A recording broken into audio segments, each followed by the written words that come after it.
Okay, so I know this is at a weird angle, but I'm trying to put the camera as closely as I can to the piece without interfering with what I'm actually doing, drawing. I want to show you how I'm working with the Faber Castell PITT Pastel Pencils, and I'm using a manual sharpener because they get eaten up too fast with the electric sharpener. And I'm using various colors. You don't have quite as many colors in the PITT Pastels as you do in the polychromos pencils, and so I'm using a lot of different colors of blues and greens to kind of get the color that I want. It's quite a few different colors, and you can see that I have this combination of colors that are kind of my go-to colors. And I have another here. They're not extremely sharp points, and that's okay because I'm using a smudge stick also to kind of blur it, so to speak, as I go, instead of just having to keep a really point. The points are definitely necessary for real fine detail, and you can see that there's quite a bit of little tiny fine detail in here that I've had to do with a really sharp point. So I'm going to use my glassine paper. I'm just going to kind of demonstrate, after I've laid on some of the color, I'm just going to kind of just use the blending stump to blend it in and to just get it like on the background kind of. It just needs a little bit of a base back here to start the water. The water is pretty time consuming. It's just because there's so many different colors and lines and little shapes to make it look like water. But it starts out kind of rough, and it's not real detailed, and I have to kind of work those details in. And then I'll just go back with some of the different colors of blue to try to tie in the water. And I'm having a little hard time reaching over here without getting in front of the camera, so I'll do my best. I'll do a little clip here, and you can watch it, and then I'll turn it off to get more to larger areas. But for now, I just wanted to kind of demonstrate how I'm working with them, just kind of brushing them on. Just like with my polychromos pencils, it looks like I'm holding my pencil, I'm pressing really hard, but I'm not. I hold my pencil with a death grip. It's just how I always do things. And I'm mostly just applying the color. And you can see I'm using sort of the edge of a sharp side of the pastel to kind of get close up to that fence post, or that railing post, I guess it is. And then I'm just kind of pulling in some of the color, just like I see it in the reference photo. I'm just trying to stick kind of closely to what I see. And I need to tie in some of that tealish, greenish color. So instead of having this totally blue water, it's got a lot of bit of the teals and the green in there. So just kind of pull that in.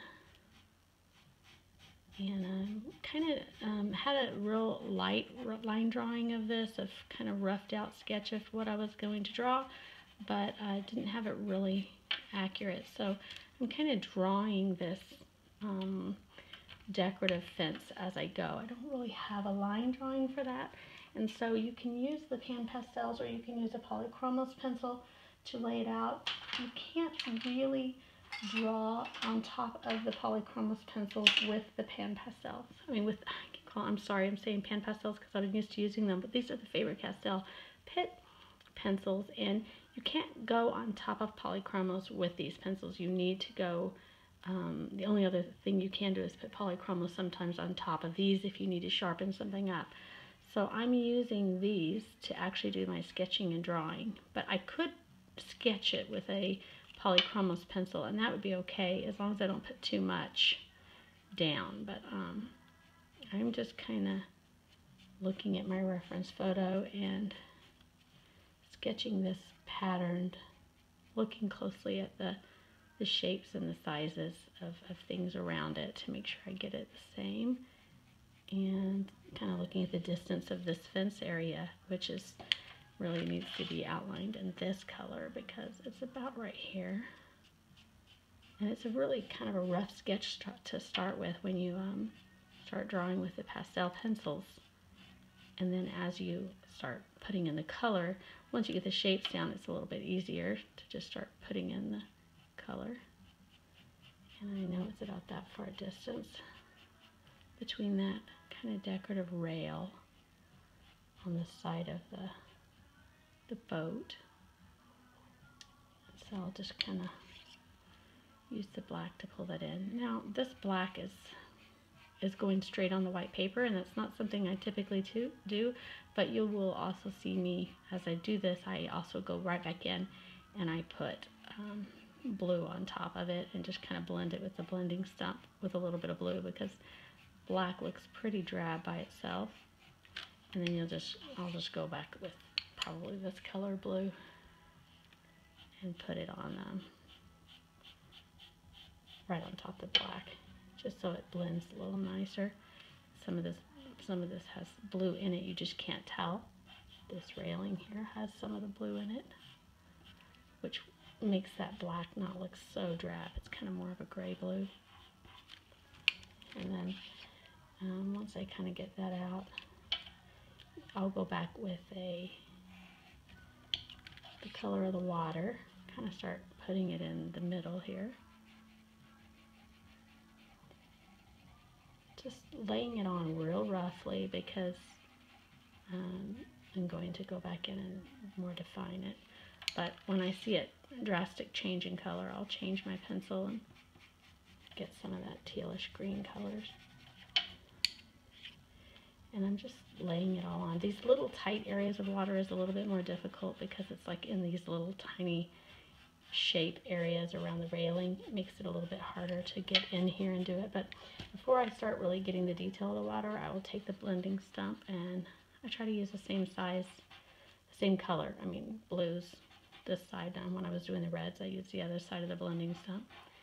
So I'll just kind of lay this on and just rough it in so that it kind of blends right up to the next thing that I'm drawing, touching it before I start adding the definition.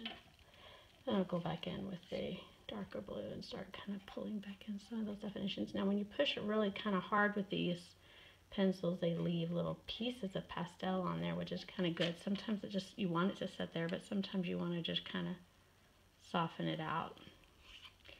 But that's kind of how I'm getting the detail of the water in there.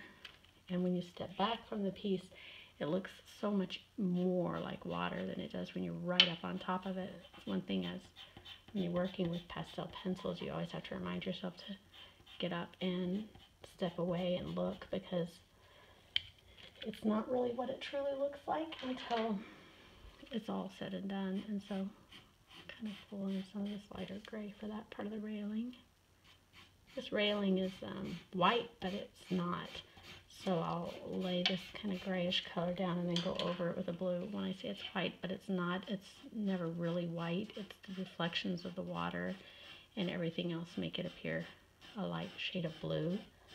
So I'll just take like the gray and the light blue, and then I'll even take a white. Hopefully you can hear me. I'm talking kind of softly. It's kind of late, and oops, that's good. Sometimes you pick up the wrong color. And then I just go back over with the white.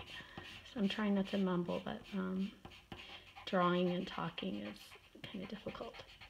So just go in here and lay that out, because it's kind of a shadowy blue-gray on that railing. It leads into white, but to start with, it's kind of a shadowy blue-gray. Same here, but I'll just go ahead and lay that down first. Pull some of that blue in.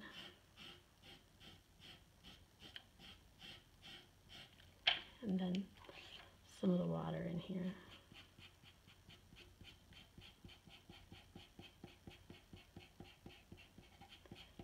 And then once I get that water in, go back in and fill it in a little bit with the blending stump. But then I'll get more of a definition, much more of a definition with it as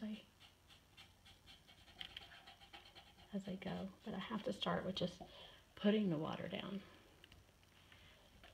So,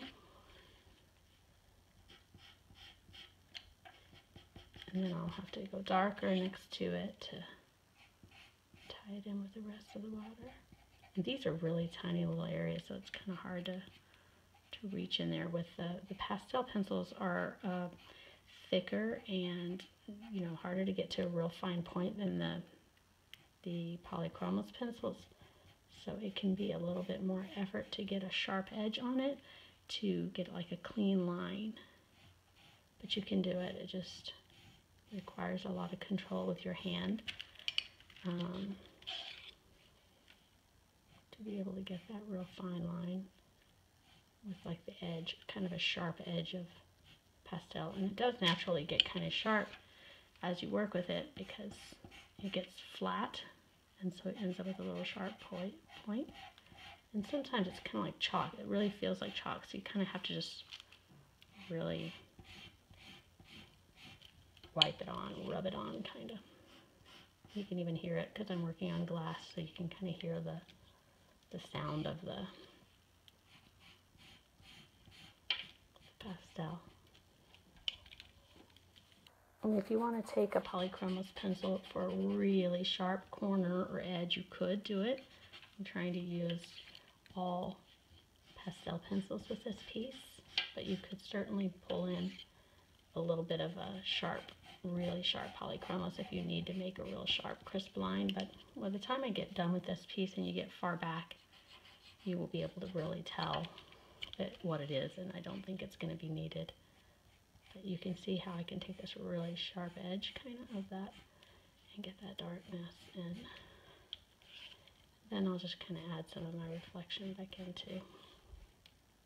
But it's just a little bit of over and over and over building of the color, matching the reference photo, getting the right blues in the right places, and a fine outline, detailing it all out.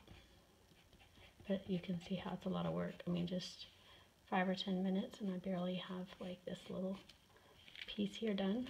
And then of course you can just go right back on the black, kind of soften that out to start defining that railing, ornamental metal. Anyway, so just a little sneak peek into my studio so you can see what I'm working on, and eventually I'll have this whole thing finished.